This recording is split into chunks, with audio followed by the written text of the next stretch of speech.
চৌধুরী আব্দুল্লাহ মামুন তাদের বিরুদ্ধে অপরাধ গঠনের শুনানি হয়েছে এবং এই অপরাধ গঠনের শুনানিতে উপস্থিত হয়ে সাবেক পুলিশের সাবেক আইজিপি চৌধুরী আব্দুল্লাহ মামুন তিনি বলেছেন যে উনি স্বেচ্ছায় নিজের দোষ স্বীকার করে নিয়েছেন এবং বলেছেন যে আমাকে যদি সুযোগ দেওয়া হয় তাহলে এই মামলা সম্পর্কে আমি যা কিছু জানি সেটা আমি আদালতকে বলতে চাই। এবং এই যে বলতে চাওয়াটা যে নিজের সমস্ত স্বেচ্ছায় নিজের অপরাধ স্বীকার করা এবং আদালত অপরাধে যা কিছু ঘটেছে যেভাবে ঘটেছে উনি যতটুকু জানেন সেটুকু যে স্বীকার করার ব্যাপারটা এটাকেই বাংলায় বলা হয়ে থাকে রাজসাক্ষী হওয়া, ইংরেজিতে বলা হয় অ্যাপ্রুভার। উনি অ্যাপ্রুভ করবেন সবগুলো এবং ওটাকে বাংলায় রাজসাক্ষী বলা হয়। কারণ রাজসাক্ষী হয়েছেন আমাদের সাবেক আইজিপি, মানে গত বছরের জুলাইয়ে উনি ছিলেন পুলিশের মহাপরিদর্শক বা আইজিপি।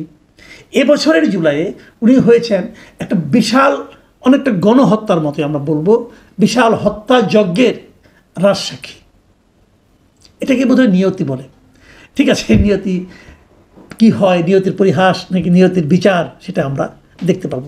আমি একটু বলতে চাচ্ছি এই রাজসাক্ষী ব্যাপারটা আসলে কি, কেন রাজসাক্ষী, কে রাজসাক্ষী হইতে পারবেন এবং রাজসাক্ষীর জন্য অন্তিম পরিণতিই বা কী, এগুলো কিন্তু একটু পাবলিকটা জানা ভালো।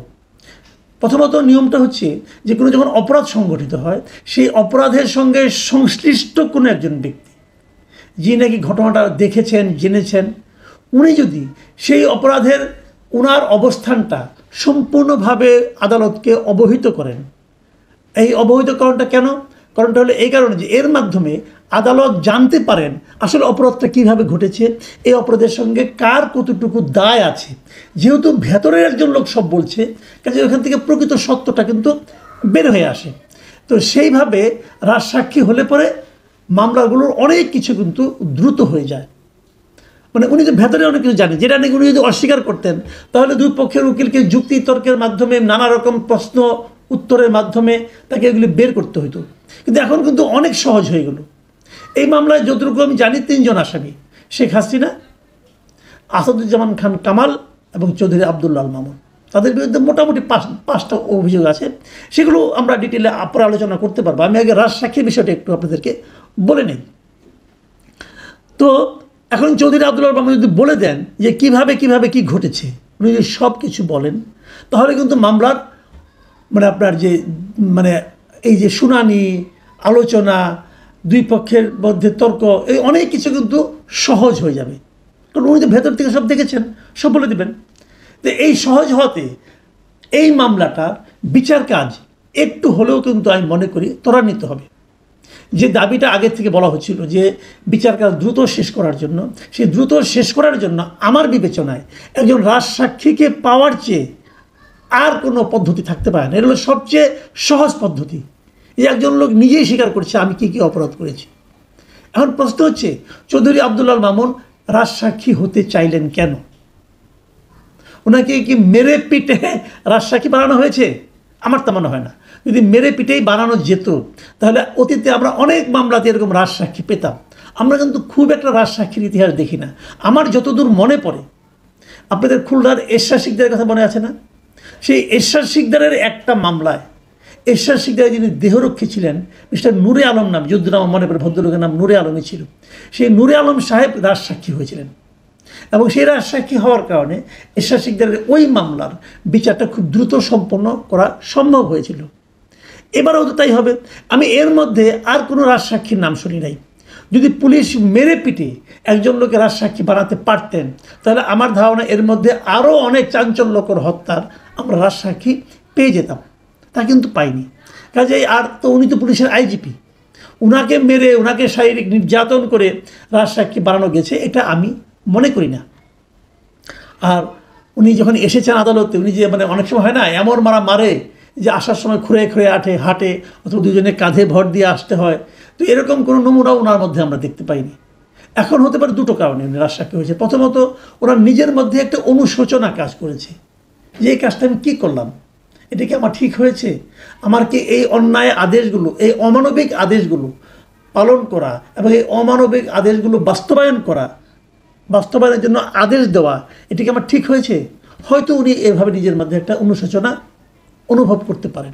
আরেকটা ঘটনা হতে পারে, যারা ওনাকে জেরা করেছেন, রিমান্ডে নিয়েছেন, তারা তো ওনারই অধীনস্থ পুলিশ কর্মকর্তা ছিলেন, দীর্ঘদিন ধরে ছিলেন, এবং তারাও হয়তো ওনাকে বুঝিয়েছেন, বলেছেন স্যার আপনি কেন এই ঝামেলায় জড়াবেন, আপনি জিনিসটাকে সহজ করে দেন। হয়তো এটাও একটা কারণ হতে পারে। কিন্তু তাছাড়া আরেকটা কারণ হতে পারে, ওনার ব্যক্তিগত যে চারিত্রিক বৈশিষ্ট্য আমরা দেখেছি, চৌধুরী আব্দুল আল মামুনের সম্পর্কে আমরা তো অনেক কিছু জানি, আমরা তো দেশের সাংবাদিকতা করেছি, ওনার সম্পর্কে জেনেছি, এবং বিভিন্ন ক্রাইম রিপোর্টার যারা আছেন আমাদের বন্ধুবান্ধব তাদের সঙ্গে কথা বলেছি। সব মিলে গত কয়েক বছরের যত আইজিপি ছিলেন, 15 বছর আমি বলবো এই হাসিনা আমলে, one of the best IGP ছিলেন এই চৌধুরী আব্দুল্লাহ। আমি বিভিন্ন সাংবাদিক কাছে শুনেছি উনি ছিলেন খুবই সফট স্পোকেন, মানে খুবই ঠান্ডা মাথার লোক এবং ভদ্রলোক বলতে যা বোঝায়। আপনারা হয়তো জানেন কি না জানি না, বিগত নির্বাচনে মানে এই 2024 সালের জানুয়ারিতে যে নির্বাচনটা হয়েছিল, সেই নির্বাচনে কিন্তু ওনার আপন ভাই ইলেকশন করেছিলেন, এবং সেটা আওয়ামী লীগ, ওটা তো আমি আর দামি নির্বাচন হয়েছিল, উনি আওয়ামী লীগের প্রার্থী ছিলেন, মানে আমির প্রার্থী ছিলেন, নৌকা মার্কা, এবং উনি নির্বাচনে হেরেছিলেন।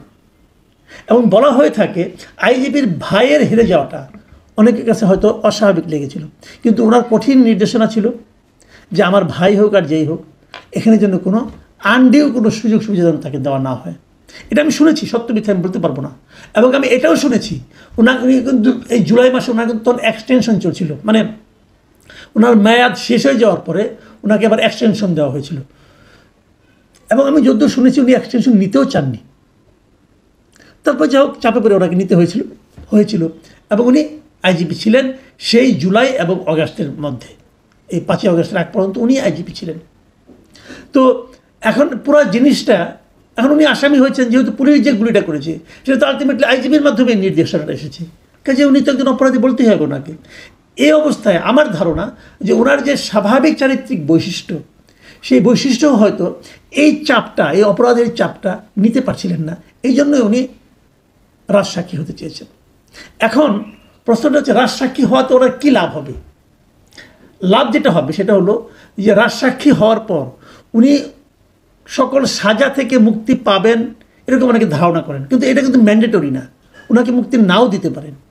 এই পুরো জিনিসটা নির্ভর করবে ট্রাইব্যুনালের যিনি বিচারক আছেন তার উপর, যিনি বিচারপতি আছেন, ট্রাইব্যুনালের চেয়ারম্যান যিনি আছেন, এবং পুরো ট্রাইব্যুনালের যে টিমটা আর কি, যে বেঞ্চটা, তাদের ইচ্ছার উপর ডিপেন্ড করবে। তারা যদি মনে করেন যে ওনার মাধ্যমে এই কাজগুলো করা, আমাদের বিচারটা করা আমাদের জন্য সহজ হয়েছে, তাহলে ওনারা হয়তো ওনাকে মানে সাজা নাও দিতে পারেন, কিন্তু না দিবেনই, মানে না একদমই সাজা দিতেই পারবেন না, যেহেতু রাজসাক্ষী হয়েছে অতএব মুক্তি পাবেন, সেরকম মনে করার আমার মনে হয় কোনো কারণ নেই, এবং সেরকম কোনো আইনি বাধ্যবাধকতাও নাই।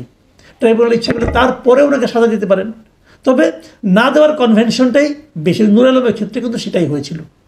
এখন আমি আরেকটা প্রশ্ন করি, এই মামলায় কিন্তু উনি রাজসাক্ষী হয়েছেন, ওনার নামে তো আরও মামলা আছে, সেগুলির ক্ষেত্রে কী হবে?